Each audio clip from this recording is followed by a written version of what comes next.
आपण राजकीय वारसा म्हणून गोकुळचा एक आपला राजकीय वारसा होता, परंतु थेटपणे तुम्ही आता लोकांच्यातून निवडणुकीला उभे आहात, सामोरे जाणार आहात. काय वाटते त्याच्याबद्दल? आता मी गेले 2 वर्ष ग्रामपंचायतमध्ये सरपंच म्हणून काम करतोय. बरोबर.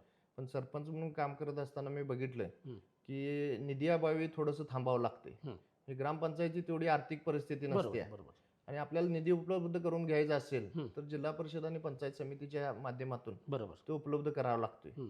आणि गेले 2 वर्ष बघितलं तर प्रशासन जिल्हा परिषद आणि पंचायत समितीवरती आहे बरोबर. आणि ती अडचण आम्हाला बरीचशीच होत होती. बरोबर, बरोबर. आणि आमच्या गावात विकास जर करायचा असेल किंवा भागातील गावांचा विकास करायचा असेल हं. तर जिल्हा परिषद आणि पंचायत समितीवरती जाऊन तर हा निधी जास्तीत जास्त खेचून आणायचं काम मी या जिल्हा परिषद मतदारसंघामध्ये करणार आहे. अच्छा. आणि ह्या विकास कामांच्या ह्याच्यावरती बघितलं तर महिला सबलीकरण हं. किंवा महिला बचत गटांना कसं प्रोत्साहन देता येईल, अच्छा. बचत गटाच्या माध्यमातून वेगवेगळी त्यांची कामं असतील बरोबर. किंवा बचत गटांच्या माध्यमातून त्यांना प्रोत्साहन देऊन हं. त्यांचं आर्थिक कसं ह्याची वाढ होईल अच्छा. हे सुद्धा आम्ही त्यातून चांगल्यापैकी प्रयत्न करणार आहे. अच्छा. महिलांचं सक्षमीकरण करण्याचं काम करणार आहे. ओके.